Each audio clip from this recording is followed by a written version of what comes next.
Good morning, and welcome back to Supernaturalist, the podcast where monsters don't hide under the bed, they walk beside us in the dark. Today we're diving into Season 1, Episode 20, Dead Man's Blood, an episode that gives us our first real look at Supernatural's vampires. Not shiny, not romantic, not sparkly, but brutal, primal, territorial predators. So let's hunt. So the monster of the episode.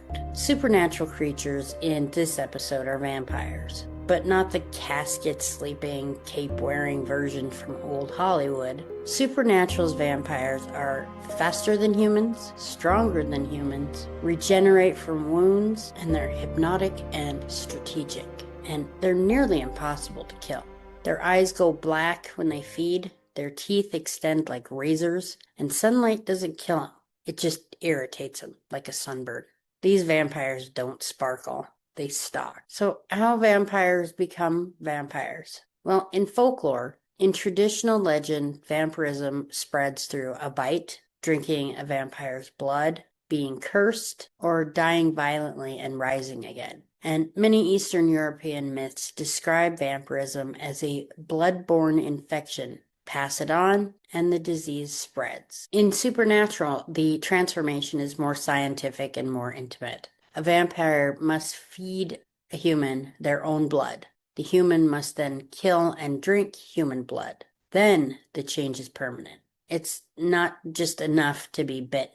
You have to choose to kill. Once you drink human blood, you belong to the nest. So why are these vampires hunting Daniel Elkins? Here's where the story gets personal. The murdered hunter at the beginning, Daniel Elkins, isn't just a random victim. He's the hunter who killed Luther, the leader of the vampire nest, and vampires don't forgive. Elkins had something else the vampires wanted, even more than revenge: the Colt. The infamous Colt. The Colt is one of the most powerful supernatural weapons ever created on the show. It was built in 1835 by Samuel Colt. Fires one of only 13 special bullets. Can kill almost any supernatural creature. Demon? Dead. Ghost? Dead. Vampire? Dead. It's the ultimate equalizer, and every monster wants it gone. So when Kate, Luther's mate, kills Elkins, and Luther is furious at her impulsive murder of him because he knows that it's going to bring more hunters. But he's thrilled she got her hands on the most valuable weapon in the supernatural world. He just doesn't want revenge anymore. He wants power. In the nest, Luther is the leader, and Kate is his mate, as previously mentioned. When Kate kills Daniel Elkins, Luther's angry because he wanted Elkins to suffer. He wanted revenge to be slow, and he didn't want other hunters coming after them. But when she reveals she stole the Colt from Elkins, his rage melts into satisfaction. Because in their world, revenge is sweet, but power is sweeter. And the Colt means they don't have to fear hunters anymore. Now, here's a twist that comes straight out of folklore. John Winchester coats arrows with dead man's blood and shoots Kate. And instantly, she's paralyzed. Why? Because in both classic vampire lore and supernatural canon, dead man's blood poisons vampires. It weakens them. It stops regeneration. It makes them docile enough to capture or kill. In some old legends, vampires fear the dead because they themselves are undead. Dead flesh tainted by another dead being disrupts them. Supernatural turns this into a weapon hunters use strategically. So when John shoots Kate full of dead man's blood, she becomes helpless. And that's how they find the nest. In folklore, vampires often lure victims with charm and charisma. They hunt at night. They drain blood to feed. And they turn humans with a bite or a curse. They really stalk victims slowly and psychologically. They're predators, not monsters of chaos, but monsters of control. In Supernatural, these vampires are organized, they're pack predators, they're territorial, and they're smart enough to stay hidden. They do lure their victims with seduction and charisma, then drain their blood or store it and feed like a family. They don't need to kill to feed, but they often want to. So how do vampires die? Well, in folklore, decapitation works, stake through the heart, which is pretty common in most vampire movies, sunlight, fire, holy water, crosses, and consecrated grounds, like church. Vampires in legend are weak to purity and light, but in supernatural, just one way works: decapitation.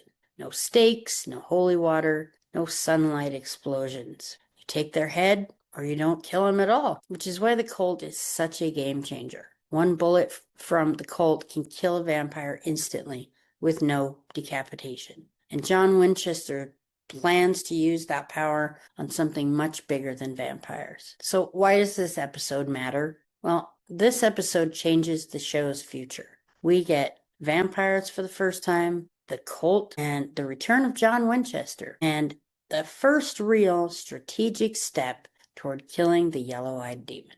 Hunting isn't just saving people anymore. It's about revenge. It's about war. That's the monster behind Dead Man's Blood. The nest of vengeful vampires, a legendary hunter killed, and the most powerful weapon in supernatural history coming back into the Winchester's hands. So next time on Supernaturalist, we dive into Salvation, where Sam finally learns the truth behind the demon that took his mother, and the hunt becomes personal. Until then, keep your neck covered, don't follow strangers into the dark, and if somebody offers you a drink from a silver chalice in the woods, run. But before we wrap up, let's get into some bonus material for the first time. We've got fan theories, behind the scenes trivia, and Easter eggs hidden inside this episode, because nothing on Supernatural ever exists by accident. So for the fan theories, the Colt was always made for one target. Many fans believe Samuel Colt built the gun specifically to kill Azazel,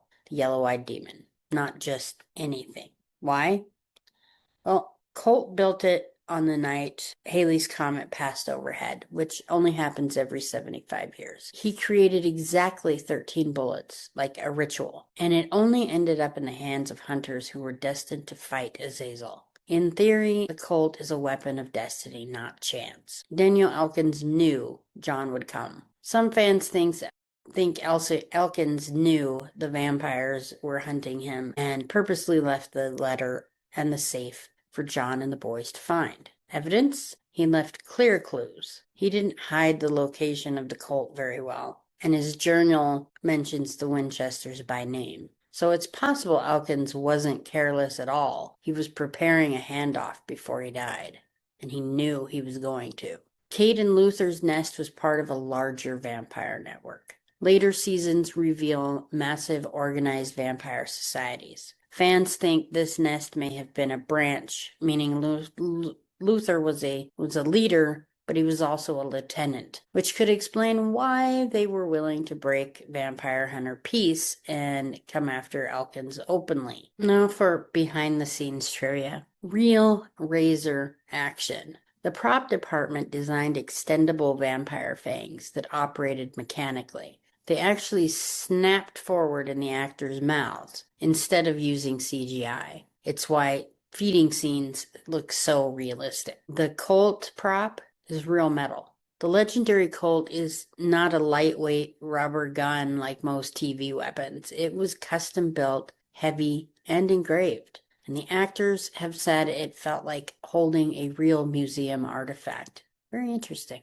John Winchester's return was a secret to cast and crew. Jeffrey Dean Morgan's appearance wasn't advertised. To keep the surprise, production crew shipped shooting schedules under fake titles and didn't tell the boys. It was a surprise to everybody. And here are some Easter eggs you might have missed. The old hunter's house, Daniel Elkins' house, his cabin is filled with demon lore, twistable locks, hidden storage, an iron on the doors. It's really a mirror of Bobby Singer's house later in the series, and it foreshadows the role Bobby would eventually play in the boys' lives. Vampire eyes. And I didn't even notice this after like 12 rewatches. Supernatural gave vampires black eyes, not red ones, so viewers wouldn't confuse them with demons. This was a visual clue for hunters. Humans possessed by demons have black eyes too, but hunters know the difference. Demons appear instantly. vampires shift slowly. The cult's bullet count? We hear about 13 bullets. In Western folklore, 13 is the number of cursed items, the witching hour, and death's omen. On Supernatural, every bullet is treated like a supernatural event. The dead man's blood connection? Well, later in the series, dead man's blood becomes standard hunting equipment. But this is the first time we ever see it used. This one episode builds the entire lore rulebook for vampires going forward. So, there you have it. Vampires who don't sparkle, a legendary cult that can kill pretty much anything, and a family of hunters stepping back into war. This episode isn't just a monster story. It's a turning point, and Supernatural fans know. Once the cult is back in play, nothing in the supernatural world is safe. Thank you for watching this morning. Please like and subscribe and share if you think someone you know might enjoy this. Have a great weekend.